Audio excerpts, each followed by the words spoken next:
കുഞ്ഞാടിൻ്റെ കാന്തയാണ്.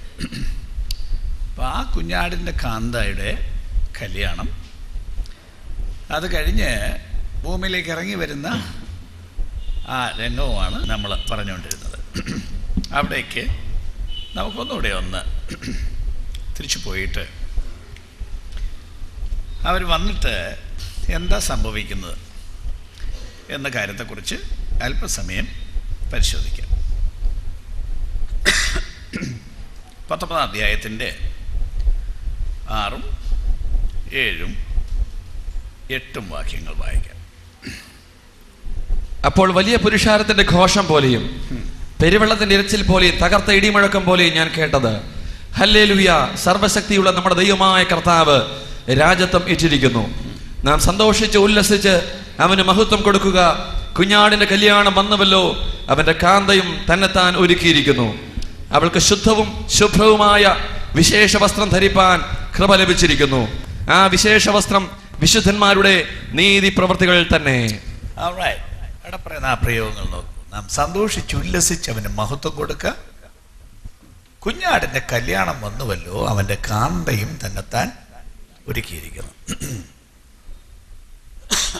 അങ്ങനെ തന്നെത്താൻ ഒരുക്കിയ കാന്തയെക്കുറിച്ച് നമ്മൾ കഴിഞ്ഞ ദിവസം അല്പം പറഞ്ഞു. അതിനകത്തെ ഒരു പ്രയോഗമാണ് അടുത്തത്. അവൾക്ക് ശുദ്ധവും ശുഭ്രവുമായ വിശേഷ വസ്ത്രം ധരിപ്പാൻ കൃപ ലഭിച്ചിരിക്കുന്നു. അപ്പോ വളരെ പ്രത്യേകതയുള്ള ഒരു വസ്ത്രം ധരിച്ചിട്ടാണ്, വിശേഷ വസ്ത്രം ധരിച്ചുള്ള ഒരു കാന്തയെ അവിടെ കാണും. എന്നിട്ട് പറയുന്നു, എന്താണ് ആ വിശേഷ വസ്ത്രം? വിശുദ്ധന്മാരുടെ നീതിപ്രവർത്തികൾ. വിശുദ്ധന്മാരുടെ നീതിപ്രവർത്തികൾ തന്നെ. അപ്പൊ എക്സലന്റ് ആയിട്ട് അഡോൺ ചെയ്ത് നല്ല ഒരു ഒരുങ്ങിയുള്ള കാന്തയാണ്. കല്യാണത്തിന് മണവാട്ടിയുടെ ഒരു പ്രധാന കാര്യമല്ലേ അതിൻ്റെ ഒരുക്കം. കാലത്തൊക്കെ തന്നെത്താൻ ഉടുപ്പിക്കുകയോ അല്ലെങ്കിൽ ആരെങ്കിലും ഒക്കെ സഹായിച്ച് ഉടുപ്പിക്കുകയും ചെയ്യും. ഇപ്പോൾ നിർബന്ധമായിട്ട് പോയി അതിന് സ്പെഷ്യലിസ്റ്റുകളില്ലേ, പ്രൊഫഷണൽസിൻ്റെ അരികെ പോയി ഒരുങ്ങിയല്ലേ ഇപ്പൊ പെൺകുട്ടികളൊക്കെ കല്യാണത്തിന് വരുന്നത്. അപ്പോൾ ആ ദിവസം എക്സെപ്ഷണലായിട്ട് വസ്ത്രധാരണയെല്ലാം സൂപ്പറായിരിക്കണം ഇപ്പൊ നിർബന്ധമാണ്. കുഞ്ഞാടിന്റെ കാന്തയും എക്സെപ്ഷണൽ ക്ലോത്ത് ധരിച്ചു വന്നിരിക്കുകയാണ്. അവന്റെ കാന്തയും തന്നെത്താൻ ഒരുക്കിയിരിക്കുന്നു. അവൾക്ക് ശുദ്ധവും ശുഭ്രവുമായ വിശേഷ വസ്ത്രം ധരിപ്പാൻ കൃപ ലഭിച്ചിരിക്കുന്നു. ആ വിശേഷ വസ്ത്രം വിശുദ്ധന്മാരുടെ നീതിപ്രവൃത്തികളാണ്. വിശുദ്ധന്മാരുടെ നീതിപ്രവൃത്തികൾ എന്ന് പറയുമ്പോൾ ഒരാളുടെ നീതിപ്രവൃത്തി എടുത്ത് വേറൊരാൾക്ക് ഇടാൻ കൊടുക്കോ?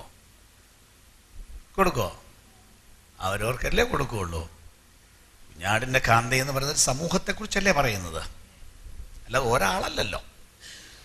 ഇത് ആർക്കും എണ്ണിക്കൂടാത്ത ഭയങ്കര പുരുഷാരമല്ലേ, സകല ഗോത്രത്തിൽ നിന്നും ഭാഷയിൽ നിന്നും വംശത്തിൽ നിന്നും ജാതിയിൽ നിന്നും ഒക്കെ വരുന്നത്. അപ്പൊ അത് കണ്ടമാന ആളുകളുണ്ട്. പക്ഷേ ഞാൻ മുമ്പ് പറഞ്ഞതുപോലെ ഒരാളുടെ നീതിപ്രവൃത്തി എടുത്ത് വേറൊരാൾക്ക് ഇടാൻ കൊടുക്കാൻ പറ്റില്ല. അപ്പൊ അവരവരുടെ നീതിപ്രവൃത്തികളാണ് ഇടേണ്ടത്. അപ്പൊ നീതിപ്രവൃത്തിക്ക് അങ്ങനെ ഒരു സ്ഥാനം വാസ്തവത്തിൽ ക്രിസ്ത്യാനിത്വത്തിലുണ്ടോ, വചനത്തിലുണ്ടോ? നമ്മൾ പഠിച്ചിട്ടുള്ളത് നമ്മുടെ നീതിപ്രവൃത്തികളെല്ലാം കറപുരണ്ട തുണി പോലെ എന്നൊക്കെയാണ് പഠിച്ചിട്ടുള്ളത്. റോമാലേഖനം 3-ാം അധ്യായം 20-ാം വാക്യം എന്താണ് പറയുന്നത്? റോമാലേഖനം 3-ാം അധ്യായത്തിന്റെ 20-ാം വാക്യം വേഗമായിക്കോട്ടെ. അതുകൊണ്ട് ന്യായപ്രമാണത്തിന്റെ പ്രവർത്തികളാൽ ഒരു ജഡവും അവന്റെ സന്നിധിയിൽ നീതീകരിക്കപ്പെടുകയില്ല. ദൈവത്തിന്റെ സന്നിധിയിൽ മനുഷ്യൻ നീതീകരിക്കപ്പെടുന്നതിന്, മനുഷ്യന് ദൈവം അംഗീകരിക്കാൻ വേണ്ടി പറ്റിയ ഒരു നീതിപ്രവൃത്തികളും ഇല്ല. അതിന്റെ കാര്യമാണ് പറഞ്ഞത്.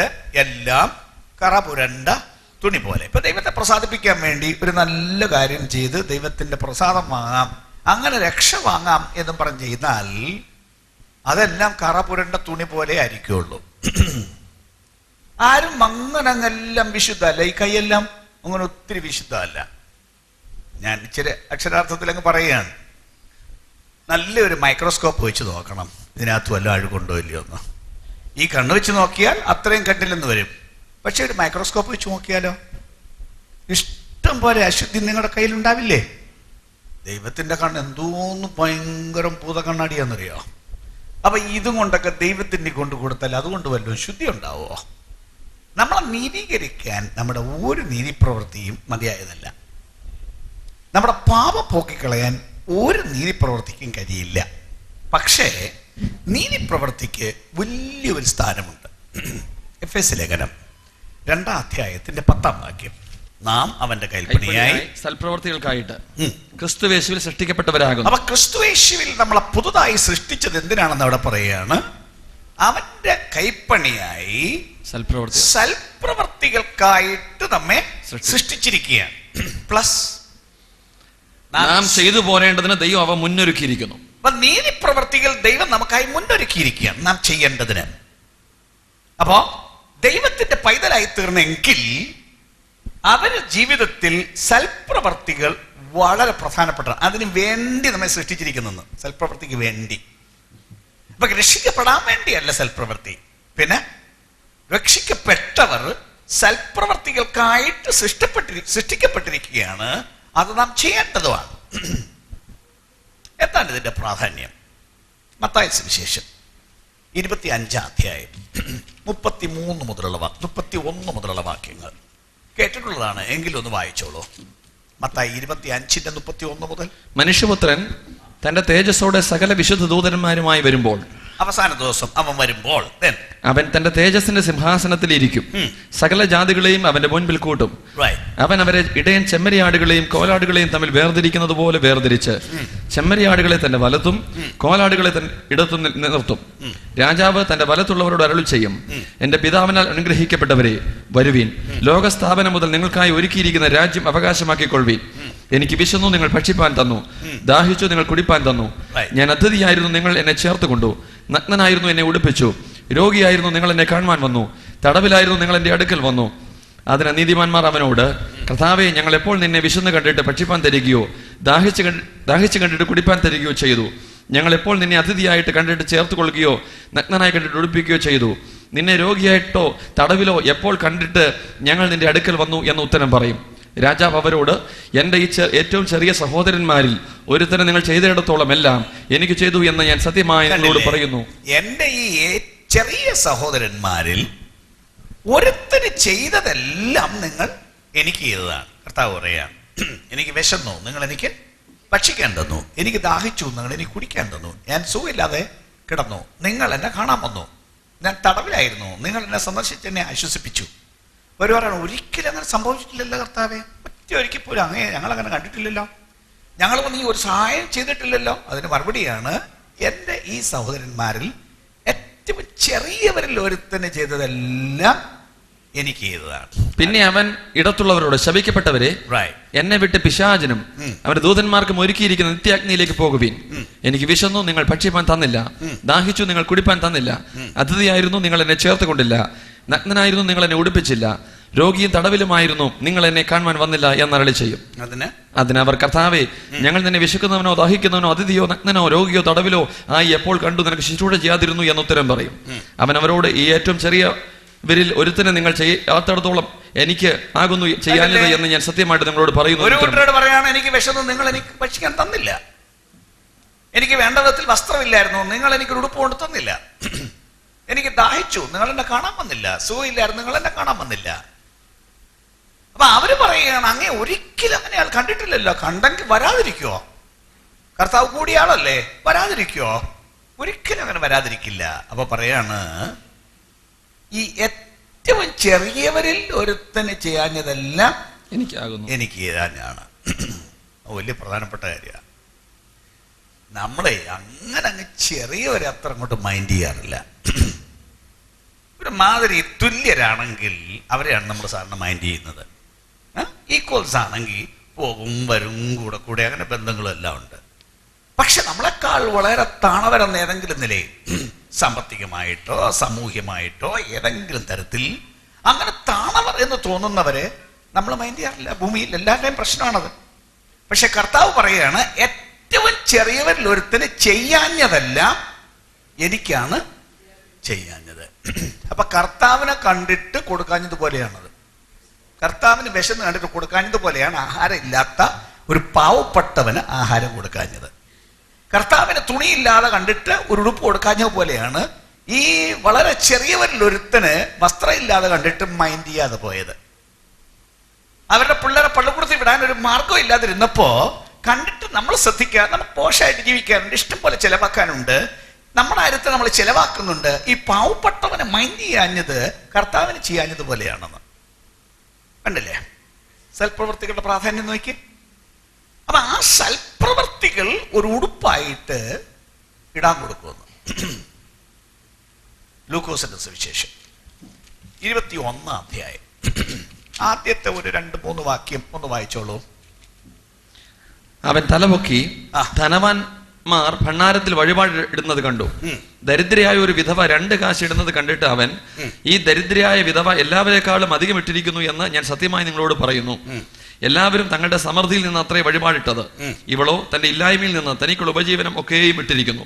കണ്ടില്ലേ? ഒരു സ്ത്രീ ദേവാലയത്തിൽ കൊണ്ടുവന്ന് അവളുടെ നേർച്ചയിടുകയാണ്. കർത്താവിക്ക് നോക്കിക്കൊണ്ടിരിക്കുകയാണ്.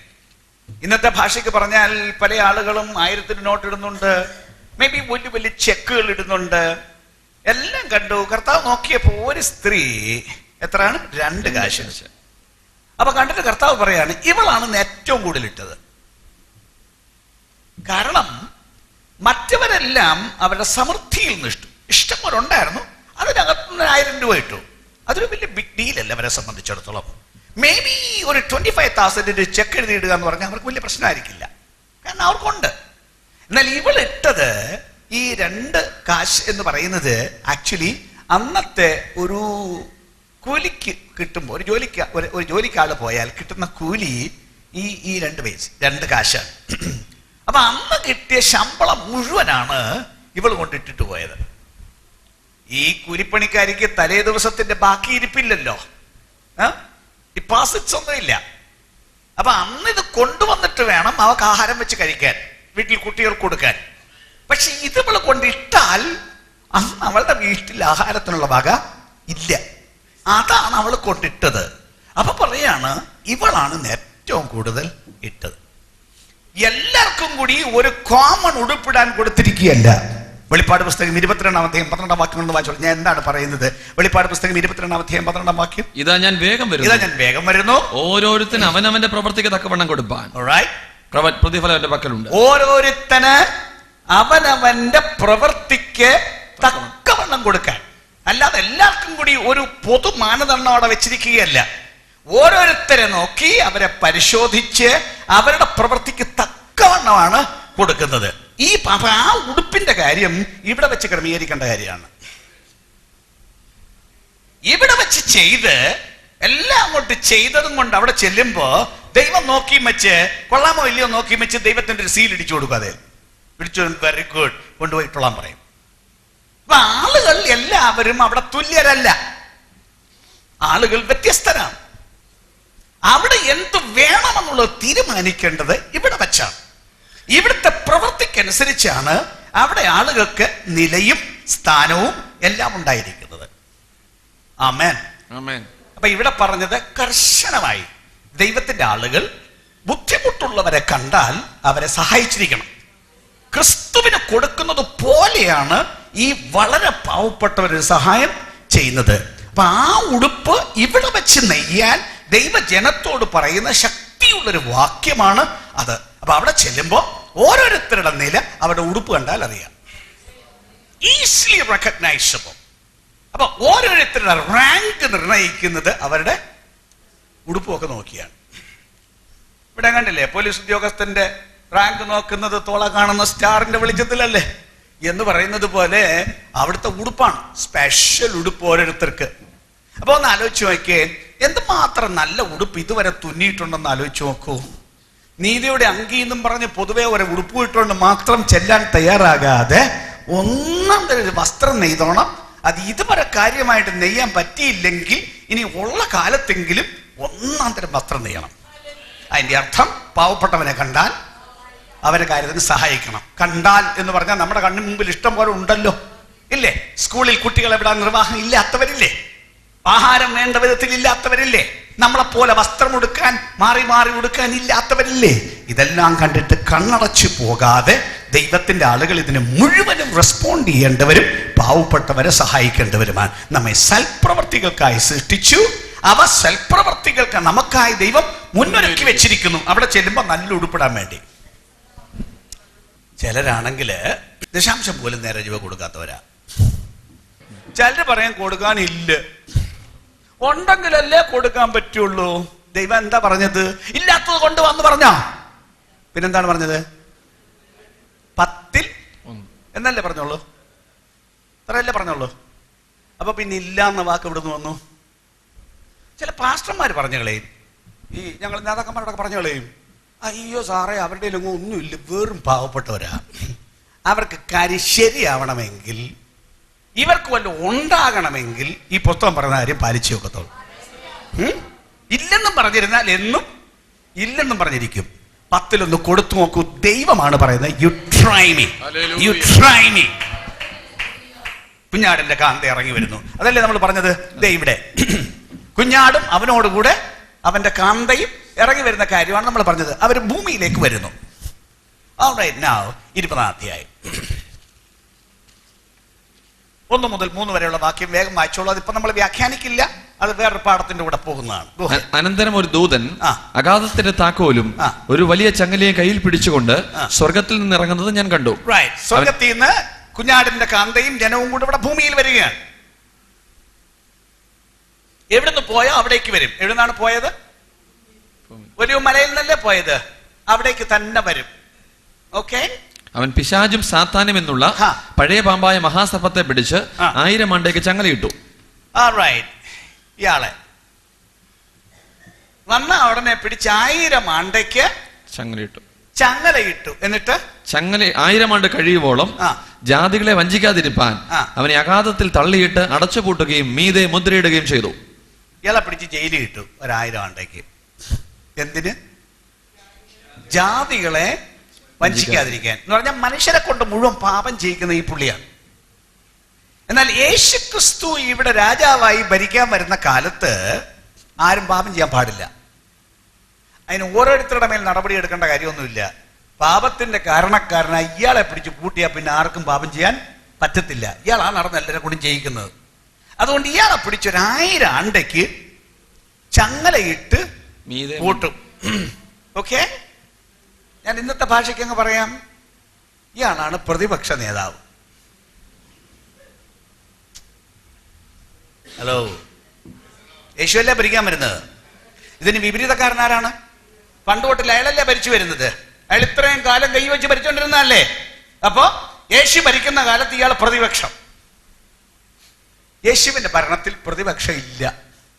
അവിടെ നേതാവിനെ പിടിച്ച് 1000 ആണ്ടേക്ക് ജയിലിലിട്ട് പൂട്ടി. ദൈവ സംവിധാനത്തിൽ പ്രതിപക്ഷം എന്നും പറഞ്ഞൊരു സൂത്രം ഇല്ല. അത് ആളുകൾ അറിയണം. ഇന്നും ആളുകൾക്കറിയില്ല. ഇന്ന് ഡെമോക്രസി, പ്രതിപക്ഷം, ഭരണപക്ഷം എന്നും പറഞ്ഞ ആളുകൾ നടക്കുകയാണ്. എന്റെ പൊന്നെ, അങ്ങനെ ഒരു കാര്യമില്ല. ദൈവത്തിന്റെ ഭരണത്തിൽ ദൈവത്തിന്റെ ഭരണം അല്ലാതെ അവിടെ മനുഷ്യന്റെ ഭരണം ഇല്ല. അവിടെ സഭാ നേതാവിന്റെ ഭരണമില്ല, അവിടെ പാസ്റ്ററുടെ ഭരണമില്ല. ആര് ഭരിച്ചാലും അവരാണ് ഭരിക്കുന്നത്. പക്ഷെ അവർ നടത്തുന്നു, പക്ഷെ ഭരിക്കുന്നത് ദൈവം. ദൈവത്തിന്റെ ശബ്ദം കേട്ട് കൃത്യമായി പ്രവാചക ജോലിയാണ് അവർ ചെയ്യേണ്ടത്. ഏത് നേതാവാണെങ്കിലും ഏത് പാസ്റ്റർ ആണെങ്കിലും പ്രവാചകന്റെ ജോലിയാണ് ചെയ്യേണ്ടത്. നമ്മൾ വെളിപ്പാട് 1-ാം അധ്യായത്തിൽ പറഞ്ഞതുപോലെ കേൾക്കേണ്ട ശബ്ദം യേശുവിന്റെ ശബ്ദം, ആരും കാണേണ്ട മുഖം യേശുവിന്റെ മുഖം. അപ്പൊ അതിന് വിപരീതമായി ഒന്നും നടക്കില്ല. അതുകൊണ്ട് ഇയാളെ പിടിച്ചൊരു 1000 ആണ്ടയ്ക്ക് ജയിലിലിട്ട് പൂട്ടി. Go ahead. Then അതിന്റെ ശേഷം അവനെ അല്പകാലത്തേക്ക് അഴിച്ചു വിടേണ്ടത്. 1000 ആണ്ട് കഴിഞ്ഞിട്ട് ബാക്കി ഞാൻ ന്യായാസനങ്ങളെ കണ്ടു. അടുത്തത് ഞാൻ ന്യായാസനങ്ങളെ കണ്ടു. 6 വരെയുള്ള വാക്യം ഒന്ന് വായിച്ചോളൂ, എന്നിട്ട് ഞാൻ പറയാം. അവയിൽ ഇരിക്കുന്നവർക്ക് ന്യായവിധിയുടെ അധികാരം കൊടുത്തു. ലിസൺ, ന്യായാസനങ്ങളെ, പ്ലൂറൽ, സിംഗുലർ അല്ല, അവിടെ ബഹുവചനാണ്. ന്യായാസനങ്ങളെ കണ്ടു. അവയിൽ ഇരിക്കുന്നവർക്ക്, ഇരിക്കുന്നവനെന്നല്ല, ഇരിക്കുന്നവർക്ക് ന്യായവിധിയുടെ അധികാരം കൊടുത്തു. യേശുവിന്റെ സാക്ഷ്യവും ദൈവവചനവും നിമിത്തം തല ഛേദിക്കപ്പെട്ടവരും മൃഗത്തെയോ അതിന്റെ പ്രതിമയോ നമസ്കരിക്കാതിരുന്നവരും നെറ്റിയിലും കൈമേലും അതിന്റെ മുദ്ര കൈക്കൊള്ളാതിരുന്നവരുമായ അവരുടെ ആത്മാക്കളെ ഞാൻ കണ്ടു. അവർ ജീവിച്ചു 1000 ആണ്ട് ക്രിസ്തുവിനോട് കൂടി. അവർ ജീവിച്ച് 1000 ആണ്ട് ക്രിസ്തുവിനോടുകൂടി വാണു. ബാക്കി മരിച്ചവരിൽ ശേഷമുള്ളവർ 1000 ആണ്ട് കഴിയുവോളം ജീവിച്ചില്ല. ഓക്കെ, ഇത് ഒന്നാമത്തെ പുനരുദ്ധാനം. ഇതിലേക്കെല്ലാം നമുക്ക് തിരിച്ചു വരണം. ദാനിയേൽ 7:27. പിന്നെ രാജത്വവും ആധിപത്യവും ആകാശത്തിന് കീഴെല്ലാടവുമുള്ള രാജ്യങ്ങളുടെ മഹത്വവും അത്യുന്നതന്റെ വിശുദ്ധന്മാരായ ജനത്തിന് ലഭിക്കും. അത്യുന്നതന്റെ വിശുദ്ധന്മാരായ ജനത്തിന് കൊടുക്കും. ആധിപത്യവും രാജത്വവും ഭരണവുമെല്ലാം അത്യുന്നതന്റെ വിശുദ്ധന്മാരായ ജനത്തിന് കൊടുക്കും. ബാക്കി അവന്റെ രാജ്യത്വം നിത്യരാജ്യത്വമാകുന്നു. സകല ആധിപത്യങ്ങളും അവനെ സേവിച്ചനുസരിക്കും. അടുത്ത് ഇങ്ങനെയാകുന്നു കാര്യത്തിന്റെ സമാപ്തി. അവസാനം പൂർത്തീകരിക്കുന്ന എങ്ങനെയാണ്? ഇതെല്ലാം ഇങ്ങനെയാണ് കാര്യത്തിന്റെ സമാപ്തി. എന്താണ് അവസാനം?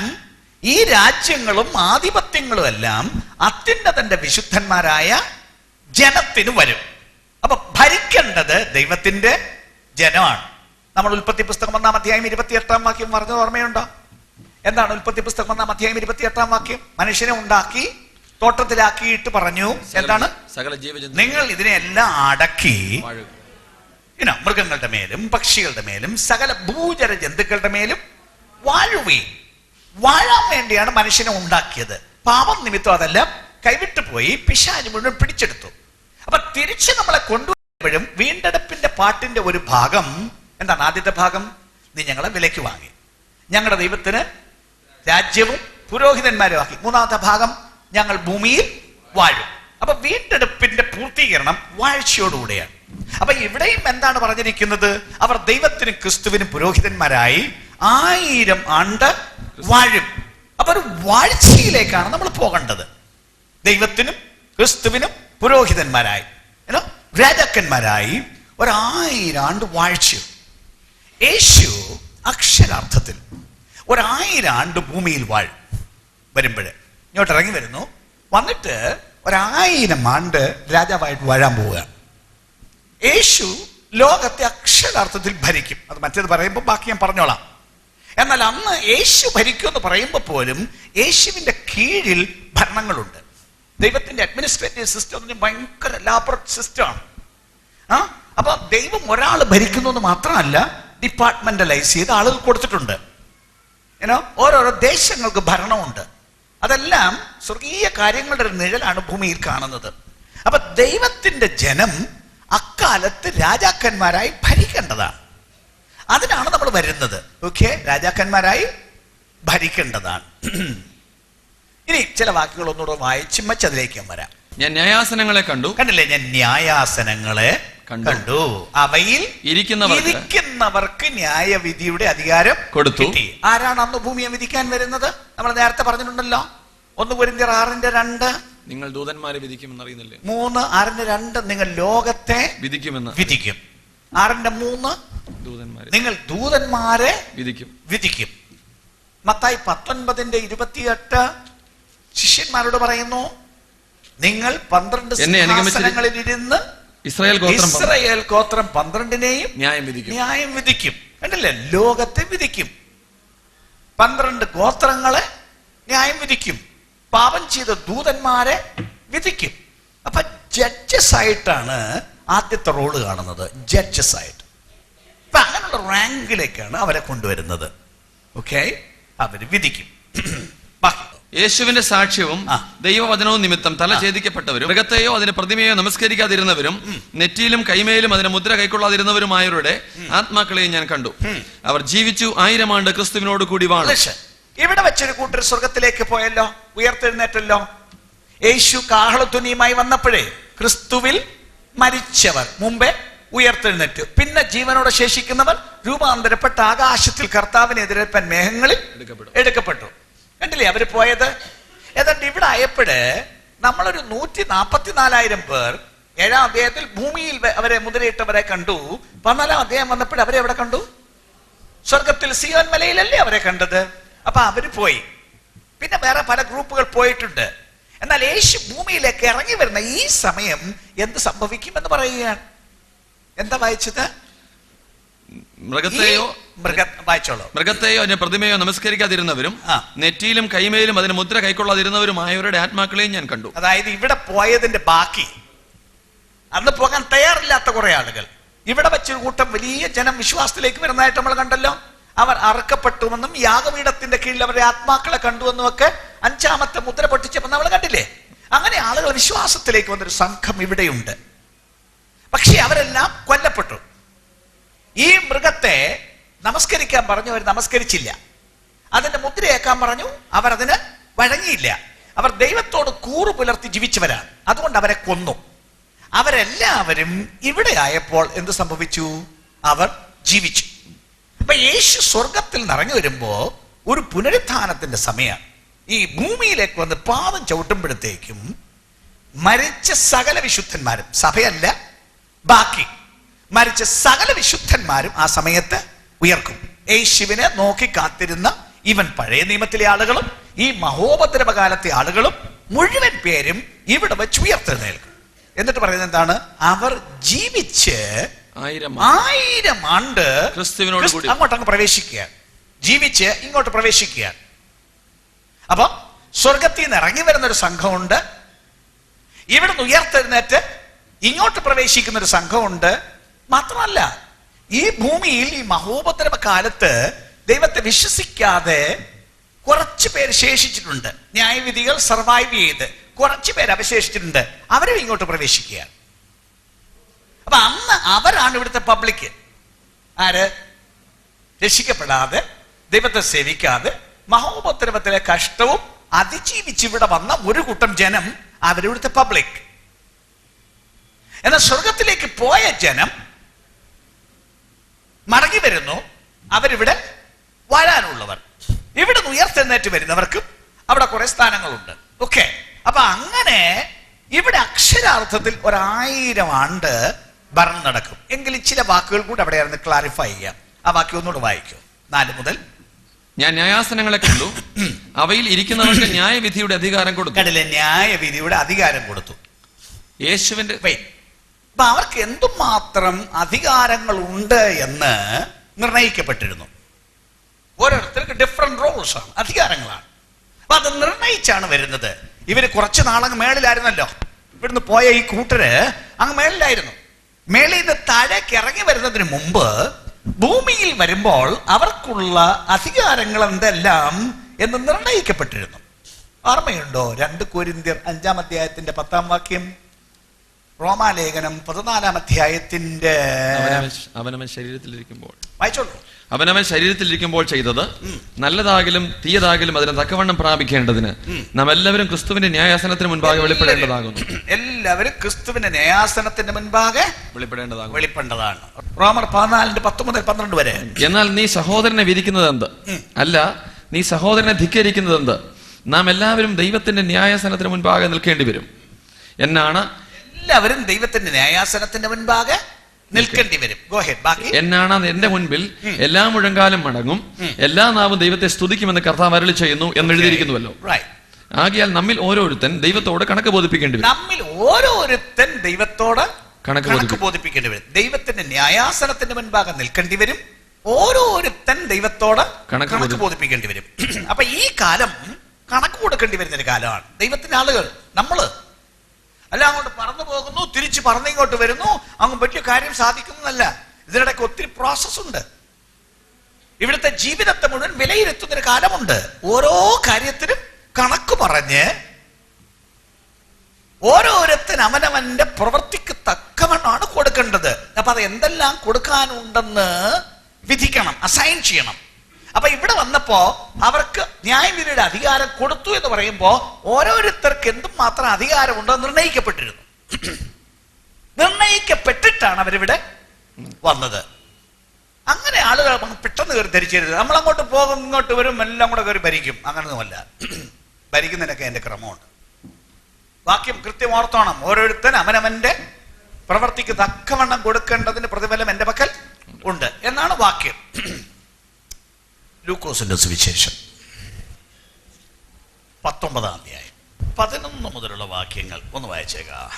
അവൻ 10 ദാസന്മാരെ വിളിച്ചു, അവർക്ക് 10 റാത്തൽ വെള്ളി കൊടുത്തു. ഒരു ധനാഢ്യനായ മനുഷ്യനെ സ്വല്പം കൂടെ മേളിൽ നിന്ന് വായിച്ചേക്കാം. അവൻ പാരഗ്രാഫ് തുടങ്ങുന്നു. അവർ ഇത് കേട്ടുകൊണ്ടിരിക്കുമ്പോൾ അവൻ യെരൂശലേമിനെ സമീപിച്ചിരിക്കാലും ദൈവരാജ്യ ക്ഷണത്തിൽ വെളിപ്പെടും എന്ന് അവർക്ക് തോന്നുകയാലും അവൻ ഒരു ഉപമയും കൂടെ പറഞ്ഞത് എന്തെന്നാൽ, കുലീനനായ ഒരു മനുഷ്യൻ രാജ്യത്വം പ്രാപിച്ച് മടങ്ങി വരണമെന്ന് വെച്ച്. കുലീനനായ ഒരു മനുഷ്യൻ, വലിയ കാശുകാരൻ, കേൾക്കണം, രാജ്യത്വം പ്രാപിച്ച് മടങ്ങി വരണമെന്ന് വെച്ച് ദൂരദേശത്തേക്ക് യാത്രയായി. യേശു തന്റെ പോക്കും വരവിനെ കുറിച്ച് പറയുകയാണ്. രാജ്യത്വം പ്രാപിച്ച് മടങ്ങി വരാനാണ് പോകുന്നത്. അവൻ 10 ദാസന്മാരെ വിളിച്ച് അവർക്ക് 10 റാത്തൽ വെള്ളി കൊടുത്തു. 10 ദാസന്മാരെ വിളിച്ച് 10 റാത്തൽ വെള്ളി, ഓരോരുത്തന് ഓരോ റാത്തൽ വെള്ളി. വെള്ളി എന്ന് പറഞ്ഞാൽ അന്നത്തെ നാണയമാണ്, അല്ലാതെ വെള്ളി തൂക്കി കൊടുത്തു എന്നല്ല അതിന്റെ വാസ്തവത്തിലുള്ള അർത്ഥം. അവർക്ക് കുറെ പണം കൊടുത്തു. എന്നിട്ട് ഞാൻ വരുവോളം വ്യാപാരം ചെയ്തുകൊള്ളുവീൻ എന്ന് അവരോട് പറഞ്ഞു. ശ്രദ്ധിച്ചു കേട്ടോണം, ഞാൻ വരുവോളം വ്യാപാരം ചെയ്തുകൊള്ളുവീൻ എന്നവരോട് പറഞ്ഞു. അവന്റെ പൗരന്മാരോ അവനെ പകച്ചു. അവന്റെ പിന്നാലെ പ്രതിനിധികളെ അയച്ചു. അവൻ ഞങ്ങൾക്ക് രാജാവായിരിക്കുന്നത് ഞങ്ങൾക്ക് സമ്മതമല്ല എന്ന് ബോധിപ്പിച്ചു. അവൻ രാജത്വം പ്രാപിച്ചു മടങ്ങി വന്നപ്പോൾ കുറച്ചു പേർക്ക് ഇഷ്ടമല്ലെന്നും കേൾക്കുന്നത്, അവനെ രാജാവായിട്ട് വേണ്ടെന്ന് പറഞ്ഞു. പക്ഷെ അവനിങ് വന്നു. താൻ ദ്രവ്യം കൊടുത്തിരുന്ന ദാസന്മാർ വ്യാപാരം ചെയ്ത് എന്ത് നേടിയെന്ന് അറിയേണ്ടതിന് അവരെ വിളിപ്പാൻ കൽപ്പിച്ചു. ഒന്നാമത്തവൻ അടുത്തു വന്നു. കർത്താവേ, നീ തന്ന റാത്തൽ കൊണ്ട് 10 റാത്തൽ സമ്പാദിച്ചിരിക്കുന്നു എന്ന് പറഞ്ഞു. ഒന്നാണ് തന്നത്, ഞാൻ 10 റാത്തൽ സമ്പാദിച്ചിരിക്കുന്നു. ബാക്കി അവനോട്, നല്ല ദാസനെ, നീ അത്യല്പത്തിൽ വിശ്വസ്തനായതുകൊണ്ട് 10 പട്ടണത്തിന് അധികാരമുള്ളവനായിരിക്കും. നല്ല ജോലി ചെയ്തു. അതുകൊണ്ട് എന്ത് വേണം? 10 പട്ടണത്തിന് നീ അധികാരിയായിരിക്കുക. രണ്ടാമത്തവൻ വന്നു. കർത്താവെ, നീ തന്ന റാത്തൽ കൊണ്ട് 5 റാത്തൽ സമ്പാദിച്ചിരിക്കുന്നു എന്ന് പറഞ്ഞു. നീയും 5 പട്ടണത്തിന് മേൽവിചാരകനായിരിക്ക എന്ന് അവനോട് പറഞ്ഞു. മറ്റൊരുവൻ വന്ന്, കർത്താവെ, ഇതാ നിന്റെ റാത്തൽ, ഞാൻ അത് ഒരു ഉറുമാലിൽ കെട്ടിവെച്ചിരുന്നു. നീ വെക്കാത്തത് എടുക്കുകയും വിതയ്ക്കാത്തത് കൊയ്യുകയും ചെയ്യുന്ന കഠിന മനുഷ്യനാകൊണ്ട് ഞാൻ നിന്നെ ഭയപ്പെട്ടു എന്ന് പറഞ്ഞു. അവനോട് പറയാണ്, കർത്താവേ, നീ ഭയങ്കര കർശനക്കാരനാണെന്ന് എനിക്കറിയാം. ബിസിനസ് ചെയ്ത് പൊളിഞ്ഞു പോയാൽ നീ എന്നെ വിടത്തില്ല. നീ ഭയങ്കര കർശനക്കാരനാണ്. അതുകൊണ്ട് എനിക്ക് പേടി തോന്നി. എനിക്ക് ബിസിനസ് ചെയ്യാൻ തോന്നിയില്ല. കാരണം നിന്നെ പേടിച്ച് ബിസിനസ് പൊളിഞ്ഞാൽ നീ എന്നെ വിടില്ലല്ലോ. അതുകൊണ്ട് ഞാനിത് കൊണ്ടുപോയി ഭദ്രമായിട്ട് കെട്ടിവെച്ചിരുന്നു. വീട്ടിൽ ഭയങ്കര ഞെരുക്കമുണ്ടായി. പക്ഷേ ഞാൻ ഈ പൈസ തൊട്ടില്ല. എൻ്റെ പെണ്ണിനെ കെട്ടിക്കേണ്ട ഒരു സാഹചര്യം വന്നു. ഭയങ്കര അത്യാവശ്യമായിരുന്നു പൈസ. എന്നിട്ട് പോലും നീ എപ്പോഴാണ് വരുന്നതെന്ന് എനിക്കറിയത്തില്ല. അതുകൊണ്ട് ഈ പൈസ തൊടാതെ ഞാൻ സൂക്ഷിച്ചു വെച്ചിരുന്നു. ഞാൻ ഉദാഹരണം പറയാം, പിള്ളേർക്ക് ഫീസ് കൊടുക്കാൻ കാശില്ലാഞ്ഞിട്ട് പോലും ഇതേ ഞാൻ തൊട്ടിട്ടില്ല. നിന്റെ പൈസ തൊട്ടിട്ടില്ലേ, നിന്റെ പൈസ എടുത്തോളൂ. എന്താണ് മറുപടി? അവനോട്, ദുഷ്ടദാസനെ, നിന്റെ വായിൽ നിന്ന് തന്നെ ഞാൻ നിന്നെ ന്യായം വിധിക്കും. ഞാൻ വെക്കാത്തത് എടുക്കുകയും വിതയ്ക്കാത്തത് കൊയ്യുകയും ചെയ്യുന്ന കഠിന മനുഷ്യൻ എന്ന് നീ അറിഞ്ഞുവല്ലോ. ഞാൻ വന്ന എന്റെ ദ്രവ്യം പലിശയോട് കൂടെ വാങ്ങിക്കൊള്ളേണ്ടതിന് അത് നാണ്യപീഠത്തിൽ ഏൽപ്പിക്കാഞ്ഞത് എന്ത്? പിന്നെ അവനെറിയോ, എടാ ആലസനെ, നിനക്ക് ബിസിനസ് അറിയത്തില്ലായിരുന്നെങ്കിൽ ബിസിനസ് ഉള്ള മനുഷ്യർ ഈ ടൗണിൽ ഉണ്ടായിരുന്നു.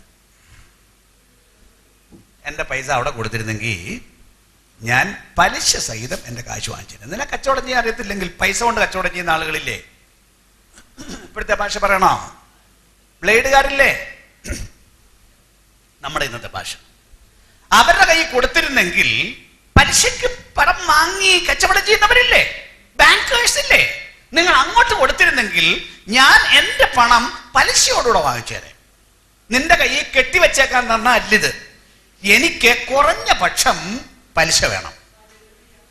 പലിശ അല്ല എനിക്ക് വേണ്ടിയത്, വ്യാപാരം ചെയ്ത് ലാഭമാണ് എനിക്ക് വേണ്ടിയത്. നീ വ്യാപാരം ചെയ്ത് ലാഭം ഉണ്ടാക്കിയില്ലെങ്കിൽ കുറഞ്ഞ പക്ഷം എനിക്ക് പലിശ വേണം. പലിശയില്ല, നിന്നെ ഞാൻ വിടത്തില്ല. 10 റാത്തൽ നേടിയവന് 10 പട്ടണത്തിന് അധികാരി. 5 റാത്തൽ നേടിയവന് 5 പട്ടണത്തിന് അധികാരി. അപ്പൊ അവനവന്റെ പ്രവൃത്തിക്കനുസരിച്ചാണ് ഭരണം വരുന്നത്. കണ്ടില്ലേ? 10 പട്ടണത്തിന് അധികാരിയായിരിക്കുക. നീ 10 പട്ടണത്തെ വാഴൂ. വേറൊരുത്തോട് പറഞ്ഞു, നീ 5 പട്ടണത്തെ വാഴൂ. അപ്പൊ ഈ വാഴ്ച കാലത്ത് അവന്റെ ജനം അവനോടുകൂടെ വാഴുമെന്നല്ലേ പറയുന്നത്. അപ്പൊ വാഴുന്നത് എല്ലാവർക്കും അങ്ങ് ഈക്വലായി വാഴ്ച കൊടുക്കുകയല്ല. ഇവിടെ ജീവിച്ച കാലത്ത് അവർ ചെയ്ത ബിസിനസ്സിനനുസരിച്ചാണ് വാഴ്ച ഏൽപ്പിക്കപ്പെടുന്നത്, റോൾസ് അസൈൻ ചെയ്യുന്നത്. എത്ര പട്ടണങ്ങൾ നിങ്ങൾ വാഴും എന്ന് തീരുമാനിക്കുന്നത് ഇവിടെ വെച്ച് ചെയ്ത ബിസിനസ് അനുസരിച്ചാണ്. ബിസിനസ് അതിനെക്കുറിച്ച് ഞാൻ പറയാം. എന്താണ് പറഞ്ഞത്? താലന്ത് കൊടുത്തിട്ട്, എന്താ റാത്തൽ കൊടുത്തിട്ട് പറഞ്ഞത്? ഞാൻ വരുവോളം പോയി വ്യാപാരം ചെയ്തുകൊള്ളുവേൻ. വ്യാപാരം എന്ന് പൊതുവെ ആളുകൾ കേട്ടിട്ടുള്ളൊരു പ്രയോഗമാണ്. കുറച്ചു പേര് നിങ്ങൾ ബിസിനസ്സുകാർ കണ്ടേക്കും. ഭൂമിയിൽ ഏറ്റവും കൂടുതൽ പൈസ ഉണ്ടാക്കാനുള്ള മാർഗം ബിസിനസ്സാണ്. ഉദ്യോഗസ്ഥനും ബിസിനസ്സുകാരനും തമ്മിൽ ഭയങ്കര വ്യത്യാസമാണ്. ഭയങ്കര വ്യത്യാസം എന്തെന്നറിയാം? ഉദ്യോഗസ്ഥന് ആഫീസ് ക്ലോസ് ചെയ്യണം, ഇടപാട് നിർത്തി വെക്കണം. ഇനി ആഫീസ് കാര്യം പറയുകയാണെങ്കിൽ നാളെ നേരം വളർത്തിയാൽ ആഫീസിൽ വരുമ്പോൾ പറഞ്ഞാൽ മതി. അതിനിടയ്ക്ക് ആഫീസ് കാര്യം എന്നോട് പറയല്ലേ, അത് തലേന്ന് ഒഴിച്ചു വെച്ച മച്ചാൻ ഞാൻ വീട്ടിൽ പോയത്. വീട്ടിൽ ചെന്ന് കഴിഞ്ഞ ഒരാൾ ആഫീസ് കാര്യം പറയാൻ ഫോൺ വിളിച്ചാൽ അവർക്ക് ഇഷ്ടപ്പെടില്ല, അവർ സ്വിച്ച് ഓഫ് ചെയ്ത് വെക്കും. ബിസിനസ്സുകാരനോ രാത്രി 2 മണിക്ക് ഫോൺ വരുന്നു, നാശം, വിളിച്ചിരിക്കുന്നു 2 മണിക്ക്, പറയോ അയ്യ ആ കൺസൈൻമെന്റ് ഞാൻ അങ്ങോട്ട് അയക്കട്ടെ എന്നല്ലേ ചോദിക്കുള്ളൂ. ഫോൺ എടുത്ത ഉടനെ കണ്ടില്ലേ, രാത്രി 2 മണിക്കും ബിസിനസ് ചെയ്യുന്ന ഇഷ്ടം. ഉദ്യോഗസ്ഥന് 5 മണിയാകുമ്പോ close down, next day morning 9 o'clock 10 o'clock അന്നേരം ഓപ്പൺ ആവുള്ളൂ. ആണ് ബിസിനസ്സുകാരനും ഉദ്യോഗസ്ഥനും തമ്മിലുള്ള വ്യത്യാസം. ബിസിനസ്സുകാരന്റെ തല മുഴുവൻ ബിസിനസ്സാണ്. നമ്മളെ എന്തിനു വിളിച്ചു? ബിസിനസ്സിന്. ഉദ്യോഗത്തിനല്ല വിളിച്ചത്, പിന്നെ പോയി ബിസിനസ് ചെയ്യണം. അത് ഇത്ര ബിസിനസ് ചെയ്യണം, ആരെ കൊണ്ട് സാധനം എടുപ്പിക്കണം, അത്ര ബിസിനസ്. നമ്മളെയും ബിസിനസ്സിനാ വിളിച്ചത്. നല്ല പോലെ ബിസിനസ് ചെയ്താൽ ഇവിടുത്തെ ജീവിതത്തിലും ഐശ്വര്യമായി ജീവിക്കാം, എല്ലാം ചെയ്യാം. പക്ഷേ കുറഞ്ഞ പക്ഷം ബിസിനസ് ചെയ്യാൻ വിളിക്കപ്പെട്ടവൻ ബിസിനസ് ചെയ്തില്ലെങ്കിൽ കർശന കാര്യമാണ്, ഇൻട്രസ്റ്റ് എങ്കിലും കിട്ടാതെ നിന്നെ വിടില്ല. അപ്പോഴേ നമ്മൾ രക്ഷിക്കപ്പെട്ടപ്പോൾ തൊട്ട് ഇന്ന് വരെയുള്ള കാലം കൂട്ടിയിട്ട് കച്ചവടം ചെയ്തില്ല. ഇന്ന് വരെയുള്ള കാലം കൂട്ടിയിട്ട് കോമ്പൗണ്ട് ഇൻട്രസ്റ്റും കൂടെ കൂട്ടിയിട്ട് എന്താ കൊടുക്കാനുണ്ടെന്ന് ആലോചിച്ചേ. അപ്പൊ ചോദിക്കുകയാണെങ്കിൽ എന്താ തന്നെന്ന്. ഓക്കെ, നിങ്ങൾക്ക് ദൈവം എന്താ തന്നു പറയാമോ? പാർപ്പിടം, ആഹാരം, വസ്ത്രം, ആരോഗ്യം, ബുദ്ധി, പ്രാണവായു, കുടിക്കാൻ വെള്ളം, സൂര്യപ്രകാശം, സൗന്ദര്യം, തലച്ചോറ്, ആരോഗ്യം, വിദ്യാഭ്യാസം, തൊഴില്, പിള്ളേര്, എല്ലാം തന്നില്ലേ? ചിലർക്ക് സ്പെഷ്യൽ സ്കിൽസ് തന്നിട്ടില്ലേ? വേറെ ഉള്ളവർക്ക് ഇല്ലാത്ത സ്കില്ല് ചിലർക്കില്ലേ? ചിലർക്ക് എഞ്ചിനീയറിംഗ് സ്കില്ലില്ലേ? ചിലർ ആർട്ടിസ്റ്റിക് സ്കില്ലില്ലേ? ഓരോരോ സ്കിൽസ് ഓരോരുത്തർക്കില്ലേ? ഇതെല്ലാം നമ്മുടെ ഉപജീവനത്തിനല്ലേ ഉപയോഗിക്കുന്നുള്ളൂ. ആർക്ക് വേണ്ടി തന്നാണ് ഇത് മുഴുവൻ? നിങ്ങൾക്ക് വേണ്ടി തന്നാണോ? ആണോ? മുതലാളിക്ക് ലാഭം ഉണ്ടാക്കി കൊടുക്കാൻ വേണ്ടി തന്നല്ലേ? നിങ്ങളുടെ ഏത് കഴിവും, നിങ്ങളുടെ ആരോഗ്യവും, നിങ്ങളുടെ വായുവും, നിങ്ങളുടെ സകലവും മുതലാളിക്ക് ലാഭം ഉണ്ടാക്കാൻ വേണ്ടി തന്ന. പക്ഷെ ഉണ്ടാക്കാൻ തന്ന നമ്മള് മുതലാളിക്ക് എന്തോ കൊടുത്തു? ഇന്ന് വരെ ഇതെല്ലാം നമ്മുടെ കാര്യം കാണാൻ ഉപയോഗിച്ചു. ഞാൻ മുമ്പ് പറഞ്ഞ പോലെ ദശാംശം കൊടുക്കാൻ പോലും കുറെ പേർക്ക് കഴിയുന്നില്ല. ഇത് പോരാത്. ഇത് മുഴുവൻ വ്യാപാരം ചെയ്ത് ലാഭം മുതലാളിക്ക് കൊടുക്കണം. ആ ദിവസം കണക്ക് ചോദിക്കും. ഓക്കെ, നിങ്ങളുടെ എഞ്ചിനീയറിംഗ് സ്കില്ല് ദൈവത്തിന് വേണമെന്നറിയാമോ? അതും വേണം ദൈവത്തിന്. നിങ്ങളുടെ മെക്കാനിക്കൽ എഞ്ചിനീയറിംഗ് ആയാലും, സിവിൽ എഞ്ചിനീയറിംഗ് ആയാലും, ഇലക്ട്രിക്കൽ ആവട്ടെ, അല്ല നിങ്ങൾ കമ്പ്യൂട്ടർ എഞ്ചിനീയറിംഗ് ആകട്ടെ, നിങ്ങൾക്ക് കുറെ ഡിസൈനിങ് അറിയാമെങ്കിൽ whatever, എല്ലാം ദൈവരാജ്യത്തിന് വേണം. അപ്പൊ അതുകൊണ്ട് ദൈവരാജ്യം പണിയാനാണ് നമ്മളെ ഏൽപ്പിച്ചത്. സത്യസന്ധമായിട്ട് ആലോചിച്ച് നോക്കൂ. മുതലാളിക്ക് എന്തോ കൊടുത്തു? ആരോഗ്യം കൊണ്ട് ദൈവത്തിന് എന്ത് കൊടുത്തു? വിദ്യാഭ്യാസം കൊണ്ട് ദൈവത്തിന് എന്ത് കൊടുത്തു? നിങ്ങൾക്ക് തന്ന ഓരോന്നും കൊണ്ട് ദൈവത്തിന് കൊടുത്തോ? ലാഭം എടുത്തിട്ട് നിങ്ങൾക്കുള്ള ചെലവ് കഴിഞ്ഞിട്ട് ബാക്കിയുള്ളത് മുതലാളിക്ക് പോകണം. റണ്ണിങ് എക്സ്പെൻസ് കഴിഞ്ഞിട്ട് ബാക്കിയുള്ളത് മുതലാളിക്ക് പോകേണ്ടതാണ്. കൊടുക്കാൻ വല്ലതും കയ്യിലുണ്ടായിരുന്നോ? അന്നൊരു ദിവസം ഭരിക്കും എന്ന് പറഞ്ഞാൽ അങ്ങനെ പോയി ഭരിക്കില്ല. ആര് ഭരിക്കും? വ്യാപാരം ചെയ്തവൻ ഭരിക്കും, അല്ലേ? വ്യാപാരം ചെയ്യാൻ ഏറ്റവും വലിയ വ്യാപാരം എന്ന് പറയുന്നത് ദൈവം നമ്മുടെ കയ്യിൽ തന്നിരിക്കുന്ന വ്യാപാരച്ചരക്കറിയാവോ? സുവിശേഷം. ഭയങ്കര വ്യാപാരച്ചരക്കാണ്. പക്ഷേ ഈ സുവിശേഷം ആളുകൾക്ക് ബോധ്യപ്പെടുത്തുക എന്നുള്ള ഇച്ചിരി പാടുള്ള പണിയാണ്. ഇത് കേട്ട ഉടനെ പറയും വേണ്ടെന്ന് പറയും. ആളുകൾക്ക് അറിയത്തില്ല, എല്ലാവർക്കും വേണ്ടിയതാണെന്ന് അറിയത്തില്ല. പക്ഷേ ഇതിന്റെ പ്രസക്തി എന്താണെന്ന് അവരെ ബോധ്യപ്പെടുത്തിയല്ലേ കച്ചവടം നടക്കുള്ളൂ. അങ്ങനല്ലേ? ഓരോ പ്രോഡക്റ്റ് വന്നാൽ ആ പ്രോഡക്റ്റിന് സെയിൽസ് ഏജൻസിനെ ഏൽപ്പിക്കാറില്ലേ? അവരുടെ ജോലി എന്താണ്? ഈ പ്രോഡക്റ്റ് ഡെമോൺസ്ട്രേറ്റ് ചെയ്ത് കാണിക്കണം, ആളുകൾക്ക് എക്സ്പ്ലെയിൻ ചെയ്ത്, ഡെമോൺസ്ട്രേറ്റ് ചെയ്ത് കാണിച്ചു കൊടുക്കണം. ഡെമോൺസ്ട്രേറ്റ് ചെയ്ത് കാണിച്ചു കൊടുത്താൽ പ്രോഡക്റ്റ് എടുക്കും. അങ്ങനല്ലേ കച്ചവടം നടക്കുന്നത്? നമ്മുടെ കയ്യിൽ ദൈവം തന്നിരിക്കുന്നത് രക്ഷ എന്ന പ്രോഡക്റ്റ്, സുവിശേഷം എന്ന പ്രോഡക്റ്റ്. ഇതെല്ലാത്തിനും കൊള്ളാം. ഇത് വേണ്ടാത്ത ഒരു മനുഷ്യരും ലോകത്തിൽ ഇല്ല. അവർക്കറിയില്ല എന്ന് മാത്രം. പക്ഷേ അതുകൊണ്ട് ഡെമോൺസ്ട്രേറ്റ് ചെയ്താലോ? സ്തോത്രം.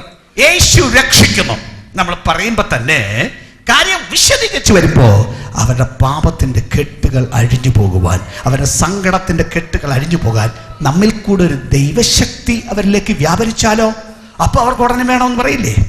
അവർ രോഗികളാണ്, യേശുക്രിസ്തുവിൻ നാമത്തിൽ സൗഖ്യമാകും എന്ന് പറയുമ്പോൾ ഈ കയ്യിൽ കൂടി, ഈ നാവിൽ കൂടി ഒരു ദൈവശക്തി അവരുടെ ശരീരത്തെ തൊട്ടാൽ, അപ്പൊ അവർ പറയുമല്ലോ, എൻ്റെ സ്വന്തക്കാരൻ്റെ വീട്ടിൽ കൂടെ സുഖമില്ല നടക്കുന്നു, അവിടെ കൂടെ കയറി ഒന്ന് പ്രാർത്ഥിച്ചിട്ട് പോയാൽ മതി എന്ന് പറയുമല്ലോ. അവർ പറയും, എൻ്റെ അയൽക്കാരൻ ഒരുവൻ തളർന്നു കിടക്കുകയാണ്, അവിടെ കൂടെ കയറി ഒന്ന് പ്രാർത്ഥിച്ചിട്ട് പോയാൽ മതി എന്ന് പറയുമല്ലോ. പക്ഷെ ഡെമൺസ്ട്രേറ്റ് ചെയ്യാൻ, ബിസിനസ് ചെയ്യാൻ ദൈവത്തിന്റെ ആളില്ലാതെ ഇത് നടക്കുമോ?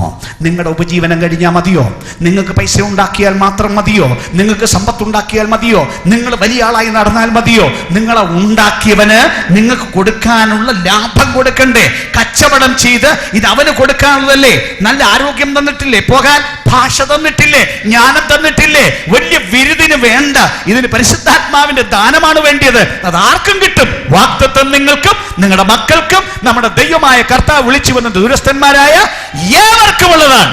ഇത് മുഴുവൻ തന്നിരിക്കെ ഇത് ഉപയോഗിക്കാതിരുന്നാൽ ആ ദിവസം അവന്റെ മുമ്പാകെ നിൽക്കാൻ ബലം ഉണ്ടാവോ? എല്ലാരും ചെന്ന് ഭരിക്കുമെന്ന് ധരിക്കരുത്. ഭരിക്കാൻ തിരഞ്ഞെടുക്കപ്പെടുന്നവരുണ്ട്. ആര് ഭരിക്കുമെന്നുള്ളത് നിങ്ങൾക്ക് ഇന്ന് തീരുമാനിക്കാം. നിങ്ങൾക്ക് തീരുമാനിക്കാം. നിങ്ങൾ ബിസിനസ് ചെയ്ത് ലാഭമുണ്ടാക്കി കൊടുത്താൽ അതിന് തക്കവണ്ണം അവിടെ ഭരണമുണ്ടാവും. ആമേൻ. ചില സ്റ്റേറ്റ് ഗവർണേഴ്സ് ആയിരിക്കും, ചില പഞ്ചായത്ത് ഓഫീസർമാരായിരിക്കും. ഓരോരോ റീജൻസ് അസൈൻ ചെയ്ത് കൊടുക്കണമെങ്കിൽ അവനവന്റെ പ്രവൃത്തിക്കടുത്താണ്. ഒന്നുകൂടെ ഞാൻ വിളിച്ചു പറയുകയാണ്, കാലങ്ങൾ ഇത്രയും നാം ജീവിച്ചു, ഇന്ന് വരെ മുതലാളിക്ക് ലാഭം കൊടുക്കാൻ നമ്മുടെ പക്കൽ ഇല്ലെങ്കിൽ we are in a desperate condition. ഇത് പൊളിയേണ്ട ബിസിനസ് അല്ല, ഇത് പിരിയാച്ചരക്കല്ല. ഇത് ആളുകളെ ബോധ്യമാക്കുവാൻ കൃപയുണ്ട്. ബോധ്യമാക്കിയാൽ ഇത് വേണമെന്ന് പറയുവാൻ ഇത് നാട്ടിലെ എല്ലാ മനുഷ്യരും വേണം. പക്ഷെ അവരെ ബോധ്യപ്പെടുത്തുന്ന ബിസിനസ് നാക്കാണ് നമുക്ക് വേണ്ടിയത്. അത് ആത്മാവിന്റെ കൃപയാണ്. പക്ഷെ നമ്മൾ സമ്മതിച്ചു കൊടുക്കണം. ബിസിനസ്സിന് ഇറങ്ങണം. നാണം വിട്ടുകളയണം. ഇതിന്റെ ഭയം വിട്ടുകളയണം. നിങ്ങൾ രക്ഷിക്കപ്പെട്ടെങ്കിൽ നിങ്ങളുടെ വീട്ടിലെ അവസാനത്തെ ആളും രക്ഷിക്കപ്പെടണം. അവസാനത്തെ ആളും. ഞാനൊരാൾ മാത്രം രക്ഷിക്കപ്പെട്ടു എന്ന് പറഞ്ഞാൽ പോരാ. ബിസിനസ് ആത്മാവിന്റെ കൃപയുടെ വ്യാപാരത്താൽ ഏത് സമയം നോക്കി നിൽക്കുന്നത് ഈ ചരക്ക് എങ്ങനെ എനിക്ക് വിൽക്കണം, അതായിരിക്കണം നിങ്ങളുടെ മുഴു ശ്രദ്ധ. ഈ ചരക്ക് എങ്ങനെ വിൽക്കണം? കാരണം എന്റെ നേട്ടത്തിനല്ലത്, ആ കുടുംബത്തിന്റെ രക്ഷയ്ക്ക് ഇത് അത്യാവശ്യമാണ്. ഇതില്ലാതെ അവർ രക്ഷിക്കപ്പെടില്ല. തന്നെയല്ല, ഇവരെ സ്വർഗത്തിൽ കൊണ്ടുപോകണം ദൈവത്തിന് നിർബന്ധമുണ്ട്. അതുകൊണ്ട് ബിസിനസ്സിലേക്ക് പ്രവേശിക്കാൻ സകല ജനത്തെയും ദൈവത്തിന്റെ വചനം ആവശ്യപ്പെടുകയാണ്. വരുന്നു രാജ്യഭാരം വരുന്നു. നമ്മൾ 1000 ആണ്ട് ഭരിക്കാൻ പോകുന്നു. സത്യം, ഭയങ്കര ലിറ്ററൽ ഭരണം, അക്ഷരിക ഭരണം. നമ്മൾ വായിച്ചത് ഈ രാജാക്കന്മാരുടെ കാലത്ത് സ്വർഗസ്ഥനായ ദൈവം ഒരു നാളും നശിച്ചു പോകാത്ത ഒരു നിത്യരാജ്യത്വം സ്ഥാപിക്കും. ഈ രാജ്യങ്ങളെല്ലാം സത്യമായിരുന്നില്ലേ? ഇല്ലേ? ബാബിലോൺ അക്ഷരാർത്ഥത്തിലെ രാജ്യമായിരുന്നില്ലേ? ഇവിടെ മേദ്യ പേർഷ്യ ഒരു രാജ്യമായിരുന്നില്ലേ? ഗ്രീസ് ഒരു അക്ഷരാർത്ഥ രാജ്യമായിരുന്നില്ലേ? റോം ഒരു അക്ഷരാർത്ഥ രാജ്യമായിരുന്നില്ലേ? അതുപോലെ ഇതിനെ തകർത്തുളച്ചിട്ട് സ്വർഗസ്ഥനായ ദൈവം ഒരു നാളും നശിച്ചു പോകാത്തൊരു രാജ്യം സ്ഥാപിക്കുമെന്ന് പറയുന്നത് അക്ഷരാർത്ഥത്തിലുള്ള രാജ്യമാണ്. ഈ സാമ്രാജ്യങ്ങളെ നീക്കിയിട്ട്, ഈ രാജാക്കന്മാർക്ക് നീക്കം വരുത്തിയിട്ട്, ഈ ഭരണകൂടങ്ങൾക്ക് അവസാനം വരുത്തിയിട്ട് ലോകരാജ്യത്വം നമ്മുടെ കർത്താവിനും അവന്റെ ക്രിസ്തുവിനും ആയിത്തീർന്നിരിക്കുന്നു. അക്ഷരാർത്ഥം 1000 ആണ്ട് യേശു ഭൂമിയിൽ വാഴും.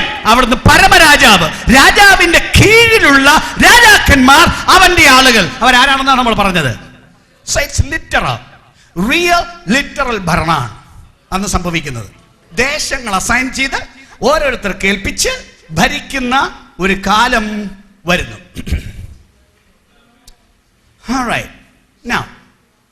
അന്നത്തെ ആ രാജ്യത്തിലെ ഭരണത്തിന്റെ അല്പ സ്വഭാവം ഞാൻ നിങ്ങളോട് പറയാൻ പോവാണ്. വെളിപ്പാട് പുസ്തകത്തിൽ അതിനെക്കുറിച്ച് കൂടുതൽ വിശദീകരണം ഇല്ല. പറയുന്ന ഇത്രയും കാര്യമേ പറഞ്ഞിട്ടുള്ളൂ. എന്താണ്? അവർ 1000 ആണ്ട് ദൈവത്തിനും ക്രിസ്തുവിനും പുരോഹിതന്മാരായി വാഴും എന്ന് മാത്രമേ പറഞ്ഞിട്ടുള്ളൂ. എന്നാൽ അതിന്റെ അഡീഷണൽ എക്സ്പ്ലനേഷൻസ് പറഞ്ഞിരിക്കുന്നത് പൊതുവെ പഴയ നിയമത്തിലെ കുറെ വേദഭാഗങ്ങളിലാണ്. കാരണം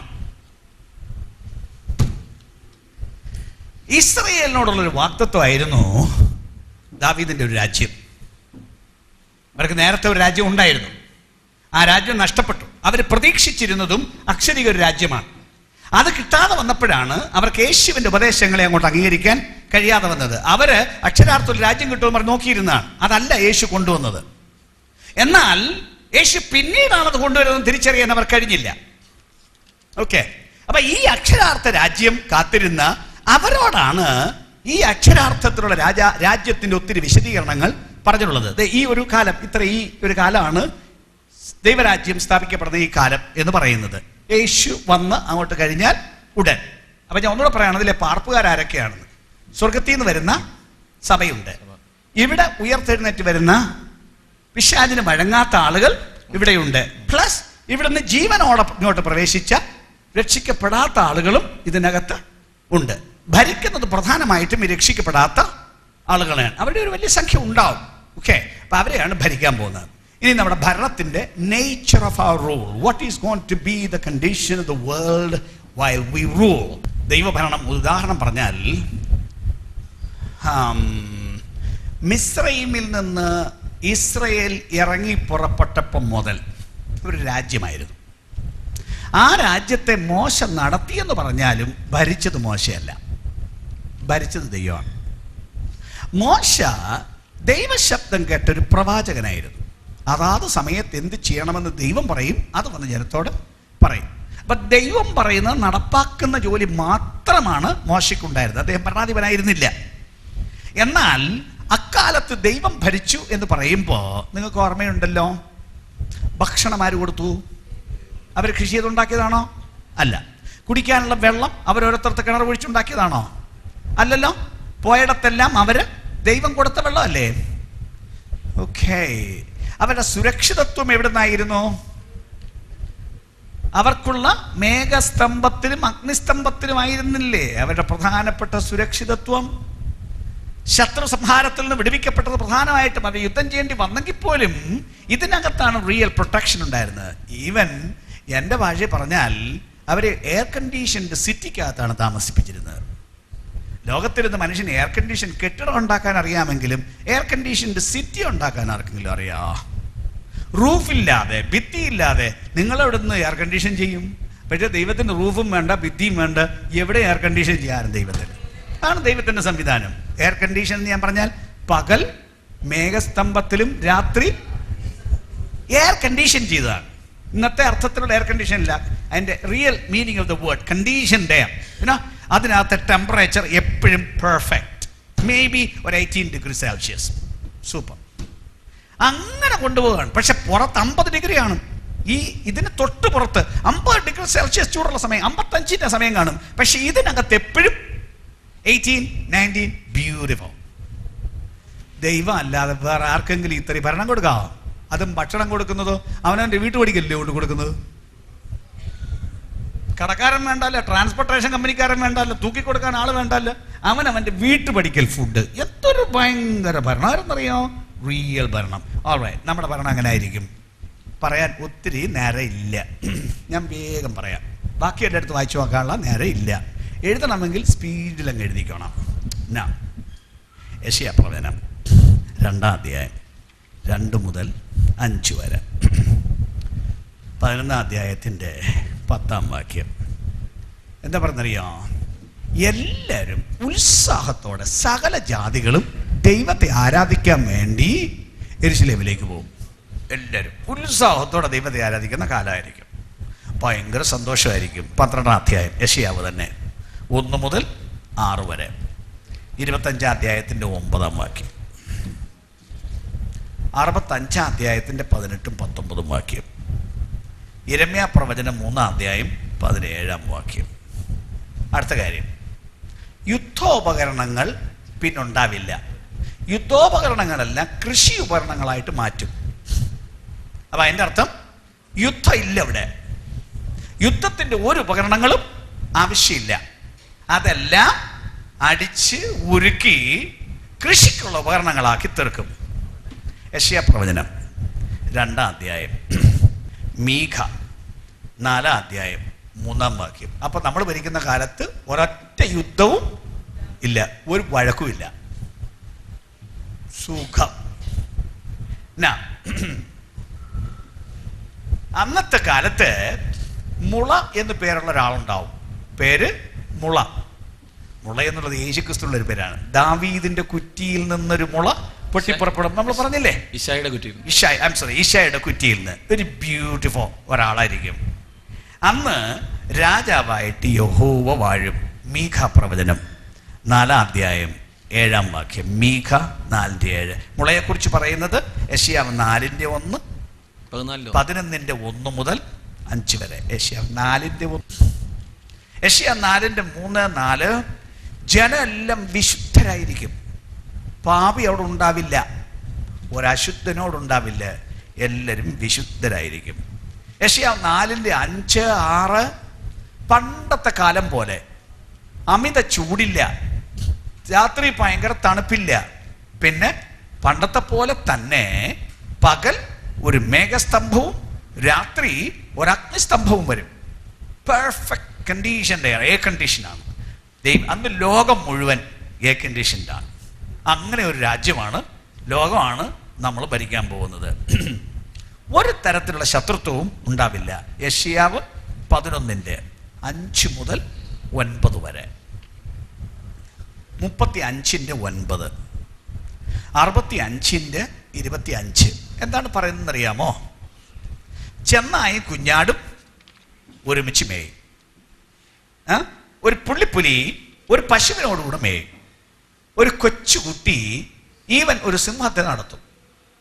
ഒരു പാമ്പിന്റെ പൊത്തിൽ കൊണ്ടുപോയി കൊച്ചുകുട്ടി കൈയിടും, പാമ്പ് കടിക്കില്ല. ഒരു തരത്തിലും ശത്രുതയില്ല. വന്യമൃഗം എന്നും പറഞ്ഞൊന്നും ലോകത്തിൽ ഇല്ല. വന്യമായ പ്രകൃതവും ഇല്ല. മനുഷ്യനെ ആദ്യം ദൈവം ഉണ്ടാക്കിയപ്പോൾ ലോകത്തെ സൃഷ്ടിച്ചപ്പോൾ ഒന്നും വന്യമല്ലായിരുന്നു. പാപനിമിത്തമാണ്, മനുഷ്യന്റെ പാപനിമിത്തമാണ് ഈ മൃഗത്തിന്റെ എല്ലാം പ്രകൃതി മാറിപ്പോയത്. അവരെല്ലാം മോശമായത്. നമ്മളോടുള്ള നമ്മൾ ദൈവത്തെ അനുസരണക്കേട് കാണിച്ചുകൊണ്ട് ഇതെല്ലാം നമ്മളോട് പിണങ്ങിയതാണ് വാസ്തവത്തിൽ. റിയലി അതാണ് സംഭവിച്ചത്. നമ്മൾ മോശമായതുകൊണ്ട് ഇതെല്ലാം നമ്മളോട് പിണങ്ങി. അതുകൊണ്ടാണ് ഇത് കടിക്കാനും തിന്നാനും ഒക്കെ തുടങ്ങിയത്. എന്നാൽ നമ്മൾ രാജാവായി വാഴുന്ന, യേശു രാജാവായി വാഴുന്ന ആ കാലത്ത് ഇതിനെല്ലാം വ്യത്യാസം ഉണ്ടാവും.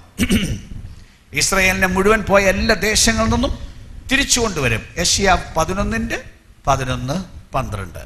യിരെമ്യാവ് 33:6 മുതൽ 22 വരെ. മരണം നീങ്ങിപ്പോകും. യെശയ്യാവ് 25:8. മരണം ഉണ്ടാവില്ല. പിന്നെ അന്ന് വെളിച്ചം ഭയങ്കരമായിട്ട് വർദ്ധിക്കും. യെശയ്യാ പ്രവചനം 30-ാം അധ്യായം 26-ാം വാക്യം. എത്ര വർദ്ധിക്കുമെന്നറിയാമോ? ചന്ദ്രന്റെ പ്രകാശം ഇന്ന് സൂര്യനുള്ള പ്രകാശത്തിന്റെ അത്രയാവും.